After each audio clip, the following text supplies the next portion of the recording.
오늘 이 시간 로마서 7장 7절에서부터 13절에 있는 말씀을 의지해서요. 7절 시작할 때 그랬어요. 그런즉 우리가 무슨 말을 하리요? 율법이 죄냐? 이렇게 얘기를 하고 있는데 이 말씀을 의지해서요. 율법이 죄냐? 율법이 죄냐라는 말씀의 제목으로 수요 예배 시간 은혜나도록 하겠습니다. 뭐가 죄냐고요? 율법이 죄냐? 사도 바울이 이것을 물어보고 있는 것인데 13절까지 있는 이 말씀을 나누게 된다라고 하면 7절은 율법이 죄인가? 그것에 대한 사도 바울이 답이 나와 있고요. 그리고 8절에서부터 11절까지는 그 율법이 죄를 깨닫게 하는 율법의 역할이 뭔가를 사도 바울이 여기서 설명을 하고 있는 거예요. 아주 논리정연하게 잘 설명을 하고 있습니다. 그리고 마지막으로 세 번째는 12절과 13절에서 율법은 거룩하고 선하다. 사도 바울의 결론이에요. 율법은 거룩하고 선하다 라고 말씀하고 있어요. 이미 답이 나와 있지요? 율법이 죄인가? 그렇지 않다라고 하는 거예요. 답을 우리가 이미 알고 있어요. 7절 먼저 한번 읽어서 7절. 그런즉 우리가 무슨 말 하리요? 율법이 죄냐? 그럴 수 없느니라.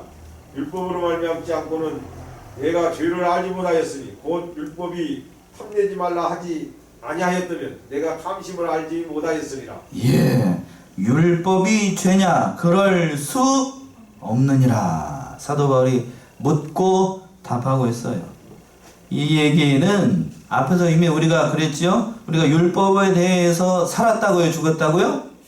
죽었다라고 이미 얘기를 했잖아요. 그러면 율법은 무가치하고 아무런 필요가 없는 것이고, 그러니까 우리에게 백해무익한 것이다 이렇게 생각할 오해가 있으니까, 염려가 있으니까 그렇다라고 하면 그 율법이라고 하는 것이 죄인가? 그걸 얘기를 하는 거예요. 그럴 수 없다라는 것이 사도 바울의 대답이에요.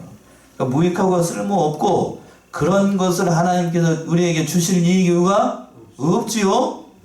그 이유가 없다고요.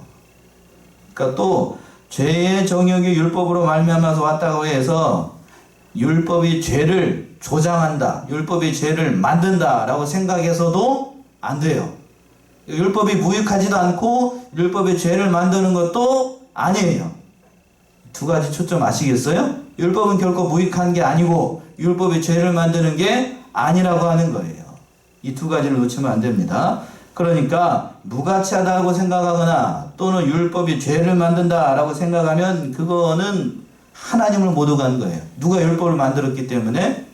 하나님께서 율법을 만들었잖아요. 십계명을 특별히 돌판에다가 직접 하나님께서 그 율법의 말씀을 만들었다라고요. 무가치하다라고 하면 율법이 죄를 만드는 것이라고 하면 하나님이 만든 것이 그럼 뭐를 만드는 거예요? 죄를 만드는 거니까 결국 하나님께서 죄를 만드는 결과가 되는 거니까 이건 있을 수가 없는 얘기죠. 없는 얘기. 그러냐 율법이 만약에 완전하지 못하고 율법을 폐해야 된다라고 하면 예수님께서도 무가치하다라고 하면 그 율법을 다 없앴을 거예요. 그러나 예수님께서 직접 말씀하셨던 것처럼 율법을 폐하러 온 것이 아니고 예수님은 율법을 완전케 하러 오셨다라고 했지요? 마태복음 5장 17절 18절이요. 5장 17절 18절. 새로 오신 분이 있어도 좀 찾아봐야 되겠어요. 5장 17절 18절. 내가 율법이나 선지자나 폐하러 온 줄로 생각지 말라. 폐하러 온 것이 아니오 완전케 하려 함이로라. 진실로 너희에게 이르노니 천지가 없어지기 전에는 율법의 1.1획이라도 반드시 없어지지 아니하고 다 이루리라. 예, 율법을 다 이루겠다라고 예수님께서 말씀을 하신 거예요. 그러니까 이 모든 율법의 유혹을 완전하게 이루신 분이 누구냐면 예수님이에요. 예수님. 그렇게 얘기를 하고 있는 겁니다. 그러니까 율법이 무익하다라고 생각해도 안 되고 율법이 죄를 만든다 이렇게 생각해도 안 되는 거예요. 이해되셨지요? 여기까지 따라오셨으리라고 봐요. 그렇다라고 하면 또 그랬어요. 중간절에서 그랬어요. 율법으로 말미암지 않고는 내가 뭐를 알지 못한다고요? 죄를 알지 못하였으니. 율법이 없었다라고 하면 우리가 죄에 대해서 알지 못해요. 즉 자기에게 초점을 맞추면 내가 죄인이라는 사실을 알지 못했다는 얘기예요. 참으로 그러니까 율법의 역할은 참 선한 거예요. 선한 거. 내가 죄인이라는 사실을 깨닫게 하는 것이 법이 있어야 내가 범법자라는 사실을 알게 되잖아요. 자기 자신이 죄인이라는 사실을 깨닫고 우리가 누구를 통하여서만 구원을 얻을 수 있다는 것을 율법이 깨닫게 하냐면 예수 그리스도를 통하여서만 그 율법의 모든 것들을 그 죄됨을 씻을 수 있다는 것을 율법이 알려주는 거예요. 그러니까 율법은 답부터 얘기하면 선하고 거룩한 거예요. 그랬지요? 사람들에게 그리스도에게로 인도하는 몽학 선생이 된다라는 게 있어요. 율법의 역할이 그거라고 얘기를 했잖아요. 갈라디아서 3장 24절이지요. 이 몽학 선생이라고 그랬어요. 몽학 선생. 여기도 찾아볼까요? 많이 찾아본 말씀이지만 갈라디아서 3장 24절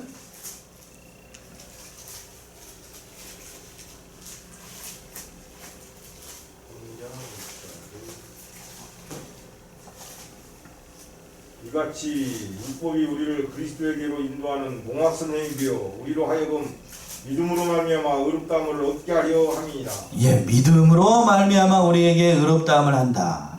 그러니까 예수님을께로 인도하는 몽학 선생이 돼가지고 개정판에는 가정교사라고 되어 있나요? 그래요? 가정교사 맞아요?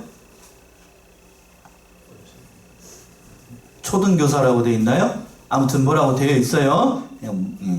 몽학 선생. 그렇게 돼서 우리를 그리스도에게 인도하는 그런 역할을 지금 뭐가 하는 거냐면 율법이 하는 거예요.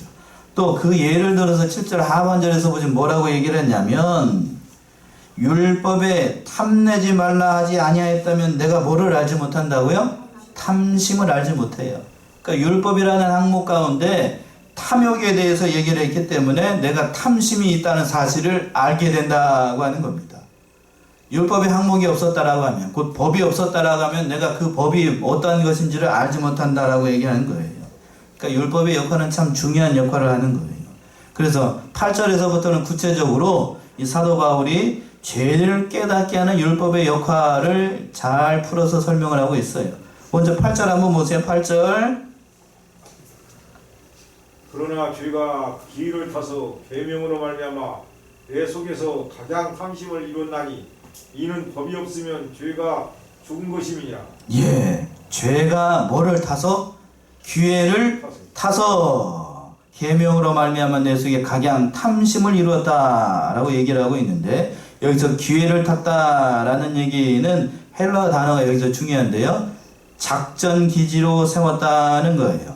즉 죄가 율법을 작전 기지로 삼아가지고 우리 안에서 악행을 조장한다는 거. 율법이 조장하는 게 아니고 죄가 그렇게 역할을 한다는 거. 율법을 통하여서. 십계명에 보게 되면 그 모든 것에 다 역할이 다 있는데 인간이 전적으로 다 부패하기 때문에 하나님께서 주신 그 십계명의 말씀들을 다 지키지 못해요. 죄 짓지 말라 라고 말씀에도 불구하고 인간은 죄 짓지 말라는 말씀보다도 하지 말라는 말씀보다 뭐라고 얘기하니? 부패한 인간의 본성이 그렇지요. 하지 말라 그러면 어떻게 되고? 더 하고 하라 그러면 안 하고. 그게 인간의 본성이잖아. 인간의 본성. 목사님 강의에서 보게 되면 그런 얘기가 있어요. 여러분들이 시골에 사시니까 더 잘 아실 거예요. 아이한테, 어린 아이한테 마당에다가 콩 아시죠? 콩을 잔뜩 널어놓고 난 다음에 엄마 아빠가 밭에 가면서 그랬대요. 너 코에다 넣으면 안 돼? 코에다 넣으면 큰일 나 라고 했어요. 그렇게 얘기를 하고 갔더니 밭에서 돌아왔더니 그 아이가 뭐를 했다고요? 콩을 어떻게 해요? 코 속에다가 잔뜩 넣었어. 코 속에다가 잔뜩 넣으면 어떻게 될까요? 숨 못 쉬지. 이게 코가 탱탱 이 안에 들어가가지고 숨 막혀 죽는 거예요. 입으로는 숨을 쉴 수 있는가 그래도 알겠지만 하지 말라는 것은 어떻게 한다고요? 더 해요. 저도 이제 그걸 처음 들었는데 저는 그런 걸 안 해봐서 잘 모르겠지만 여러분 해보셨어요? 그게 인간의 본성이라고 해요. 인간의 본성. 하지 말라는 것은 하고 하지 말라는 것은 제가 지금 얘기했나요? 하라는 것은 안 하고 하지 말라는 것은 아니고 그게 인간의 본성이 인간의 본성. 그 말씀이 그거예요. 죄가 이제 탐심이 있다는 것을 죄를 통해서 알게 되는 거예요. 참 율법을 통해서 알게 되는 겁니다. 인간의 부패함이 얼마나 잘 나타나 있는지를 이것을 통해서 우리도 다 알고 있는 거예요. 또 사도 바울이 탐심만을 얘기를 한 거예요. 탐심을 얘기를 한 것은 뭔가 죄의 근본 원인이 뭐로부터 시작한다는 거예요? 욕심으로부터, 탐심으로부터 시작된다는 거예요. 최초의 인간이었던 아담과 하와가 선악과를 따먹은 이유가 뭐예요? 욕심 때문에 그랬죠. 뭐처럼 되려고? 누구처럼 되려고? 하나님처럼 되려고. 하나님처럼 되려고. 그러니까 모든 것의 욕심의 시작이 그 죄의 시작이 뭔가 하면 욕심의 욕심. 마찬가지죠. 이 세상에서 아무리 잘나고 똑똑한 사람도 밥을 하루에 몇 끼 먹어요? 3끼 먹어요. 3끼. 예, 3끼 먹자. 아침, 점심, 저녁. 욕심내가지고 하루에 4-5끼씩 먹으면 어떻게 되죠? 그 하루 이틀은 먹을 수 있어요. 근데 계속해서 먹으면 어떻게 돼? 먹을 수도 없어요. 많이 먹어서 당뇨병이나 걸리고 심장병이나 걸리지 고혈압 생기고 많이 먹는다고 해서 좋은 게 아니라고 하는 거예요. 그것처럼 욕심이 화를 부른다고 욕심이 부른다.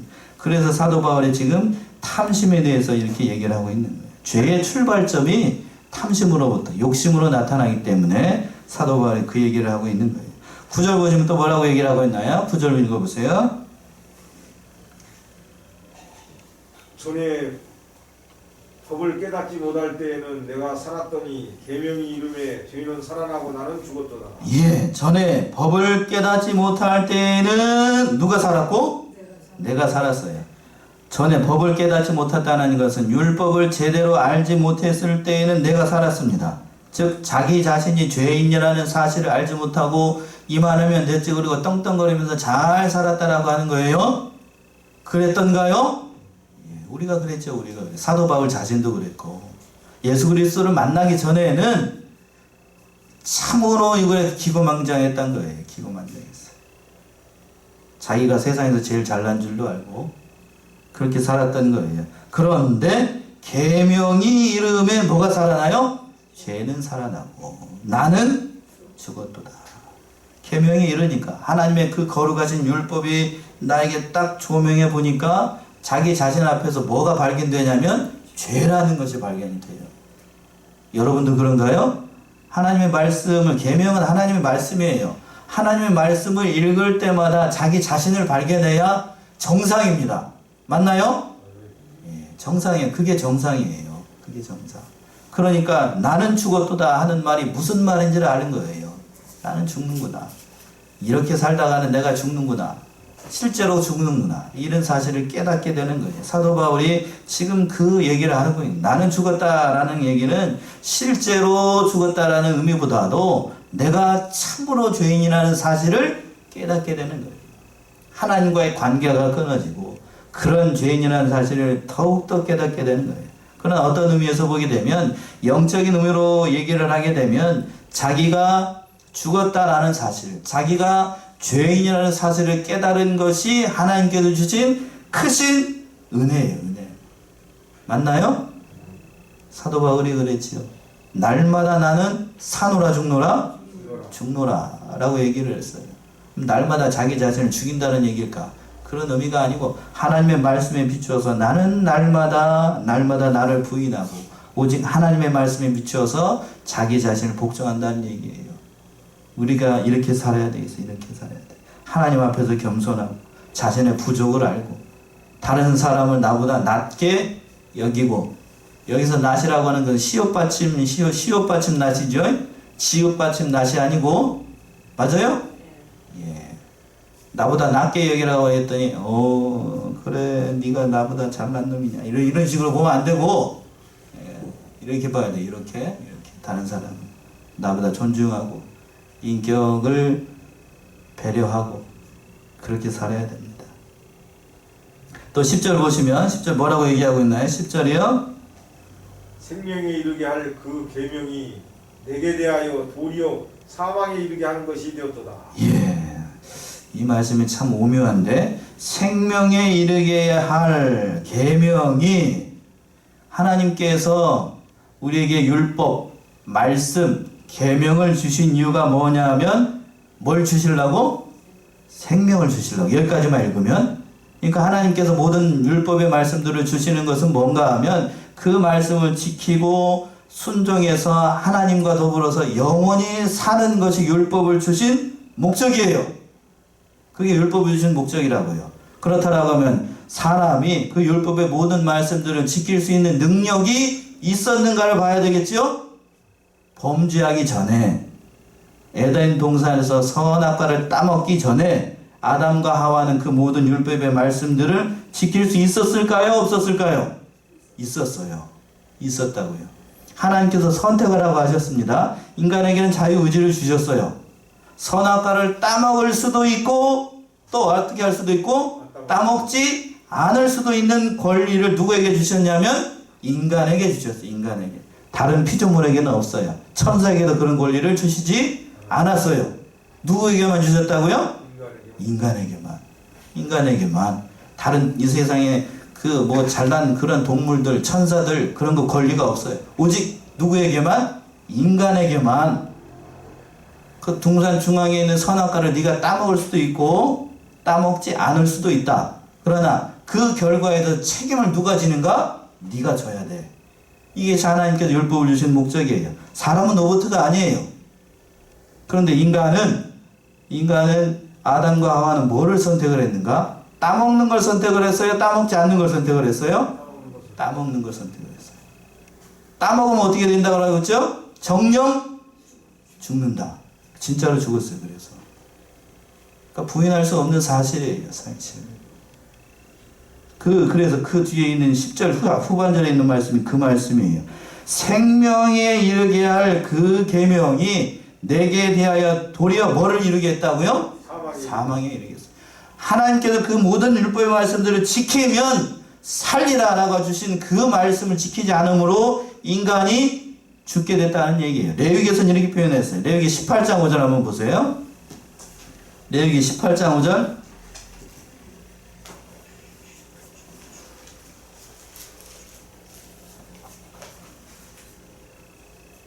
레위기 18장 5절. 너희는 나의 규례와 법도를 지키라. 사람이 이를 행하면 그로 인하여 살리라. 나는 여호와니라. 예, 보세요. 하나님께서 정확하게 말씀하셨죠. 율법을 주시고 난 다음에 너희는 나의 규례와 법도를 어떻게 하라? 지키라. 사람이 이를 행하면, 그 법도를 지키면 그로 인하여 살리라. 죽으리라? 살리라. 정확하게 말씀했어요. 그리고 또 뒤에 뭐라고 그랬어요? 여호와의 뭐라고요? 나는 여호와니라. 나는 여호와니라. 하나님의 이름을 걸고 얘기했다는 거예요. 하나님의 이름을 걸고. 그러니까 너희들이 이 말씀을 지키게 되면 그러나 살게 될 것이나, 그러나 타락한 본성을 가진 우리는 그 모든 율법의 말씀들을 지킬 수 없었어요. 지킬 수 없으니까 하나님께서 안타까운 마음으로 누구를 보내셨냐? 쭉 건너뛰어서 누구를 보내셨어요? 그 모든 율법의 요구를 이루기 위해서 예수를 보내신 거예요. 예수를. 그래서 또 11절 봅시다. 11절.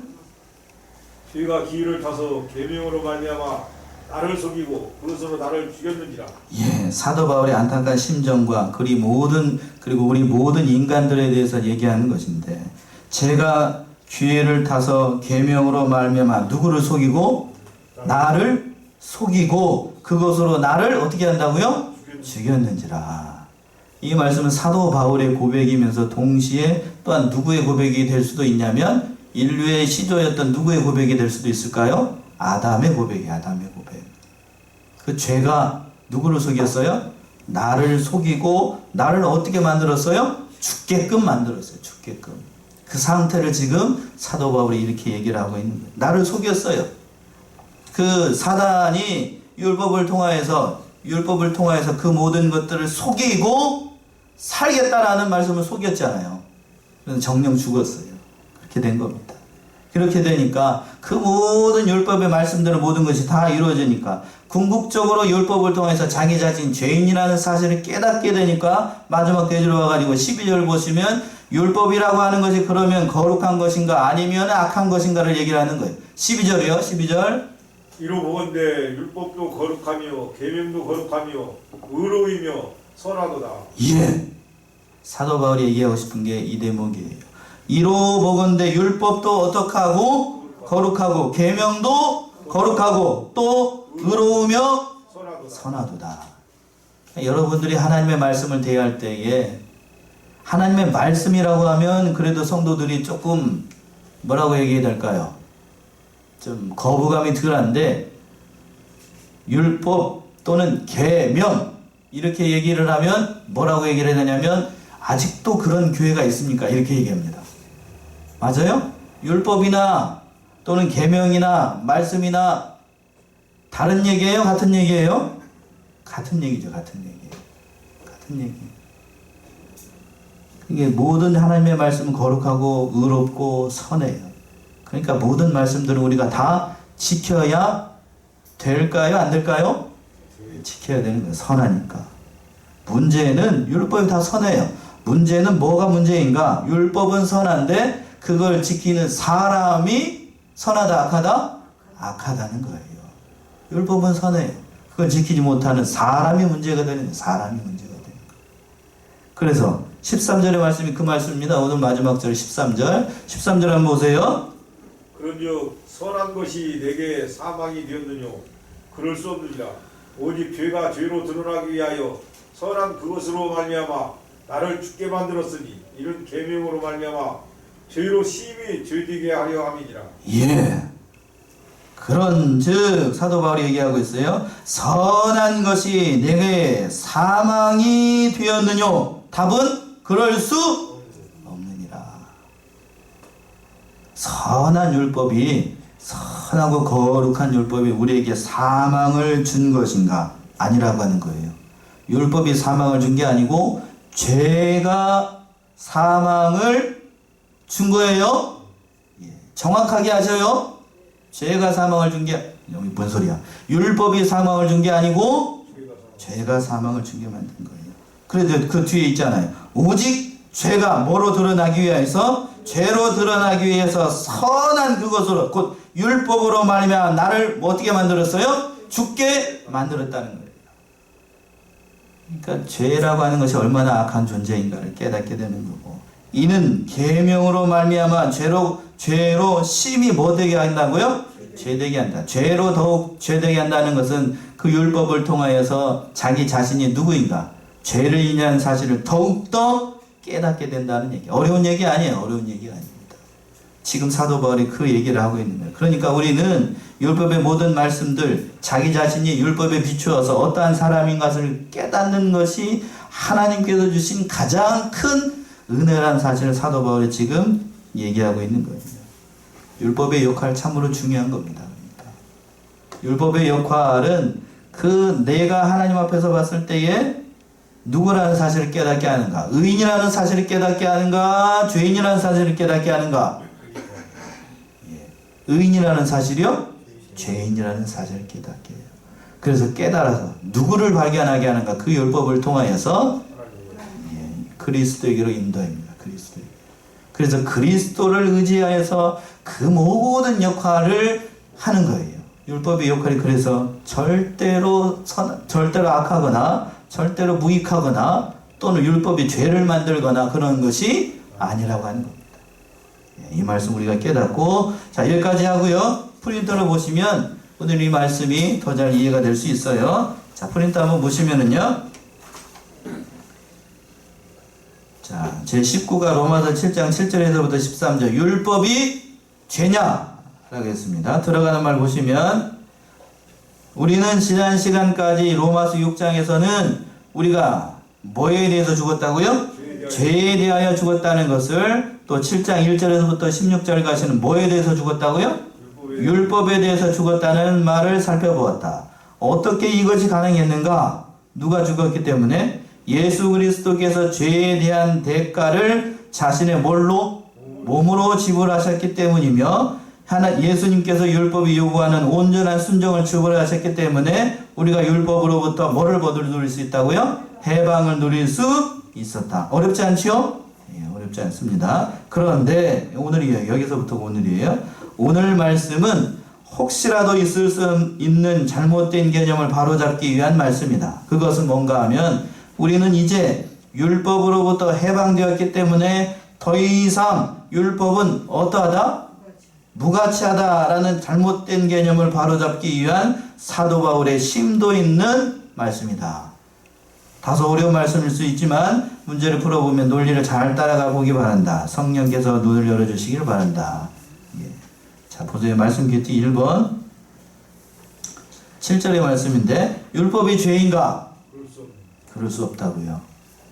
그럴 수 없다고. 자, 2번 율법이 아니었으면 우리가 무엇을 깨닫지 못해요? 죄를 깨닫지 못해요. 그러니까 율법이 선한 역할이죠. 죄를 깨달을 수 없으니까. 자, 3번 이렇게 보면 거룩하고 의로우며 선한 것은 뭐라고요? 12절에서 율법이에요. 율법. 율법 쓰고 옆에다 계명 또는 말씀 다 마찬가지예요. 그 다음에 4번 그렇다면 그토록 선한 율법이 우리에게 사망이 되었는가? 그런가요? 그럴 수 없어요. 율법이 사망을 준 게 아니고 뭐가 사망을 줬다고요? 죄가 사망을 줘. 죄의 싹은 사망이니. 그래서 그 얘기가 나오는 거예요. 이해되셨어요? 그 다음에 5번 오히려 우리에게 사망을 가져온 것을 13절에서 뭐라고요? 죄라고 해요. 죄가 그걸 만든 거예요. 죄가 그걸 만들었어. 자, 6번 계명으로 말미암아 죄가 더욱 죄되게 하려는 것이라는 말씀의 의미는 무엇이라고 생각하는가? 뒤에 답이 있어요.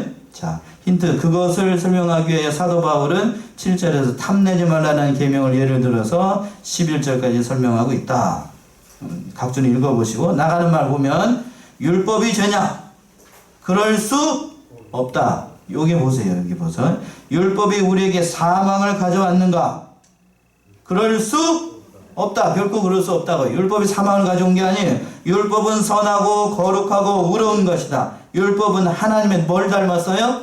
성품을 닮아 있다. 율법이 아니었으면 우리는 뭐를 알지 못해요? 죄를 알지 못했다. 곧 탐내지 말라는 계명이 없었으면 우리는 탐심을 알지 못한다. 또한 우리의 능력으로는 그 탐심을 이길 수 없다는 것도 깨닫는지 없다는 것을 깨닫는다. 그 다음에 사도 바울은 그것을 깨달은 것이다. 바로 자기 자신의 전적인 무능력을 깨달은 것이다. 탐내지 말라는 그 계명도 순정할 수 없는 누구를 발견해요? 자신을 발견하는 거예요. 사도 바울은 율법에 대해서 깊은 깨달음을 가진 것이다. 계명으로 말미암아 죄가 더욱 죄되게 하려는 것이다 라는 말씀의 의미는 무엇인가? 율법으로 말미암아 뭐를 깨닫고? 죄를 알고 그 죄를 자신의 능력으로는 어찌할 수 없다는 것을 깨닫고 죄가 다시 살아나서 결국은 자신은 그 죄 때문에 사망에 이르게 된다. 이걸 깨달은 거예요. 십자가의 능력이 아니면 이길 수 없다는 것을 아는 깊은 깨달음의 은혜이다. 자기는 극복할 수 없어요. 뭘로만? 예수 그리스도의 십자가의 능력으로만 이길 수 있다는 것을 깨달은 거예요. 그러니까 통곡이 없으면 깨달을 수 없는 은혜였던 거예요. 자기 자신에 대해서 절저하게 깨달으니까 예수님이 달리 보일 수밖에 없어요. 이해되셨나요? 오늘 이 말씀을 깊이 깨닫고 내가 하나님 앞에서 얼마나 흉악한 죄인인가, 내가 전적으로 얼마나 무능력한 존재인가, 그런 무능력한 죄인을 살리기 위해서 이 땅에 오신 분이 누구라고요? 예수님이라고 하는 거예요. 예수님. 그런 깊은 깨달음이 다음 주에 보게 되면 오호라 나는 곤고한 사람이로다 라는 사도 바울의 진심 어린 고백이 나오게 되는 거예요. 그러고 난 다음에 이 곤고한 몸에서 해방을 주실 수 있는 분이 누구밖에 없다는 사실을 깨닫게 되는가? 바로 예수님밖에 없다는 사실을 그 사도 바울이 고백하게 되는 거예요. 그 놀라운 고백이 다음 주에 있어요. 다음 주에. 그래서 사도 바울이 그 얘기를 지금 하고 있는 겁니다. 율법은 결코 죄가 아니고 또 거룩하고 선하다는 사실을 우리가 깊이 깨닫고 하나님의 말씀, 그 모든 율법의 말씀들을 잘 지켜나가는 저와 여러분들이 다 되시기 바랍니다. 기도하겠습니다.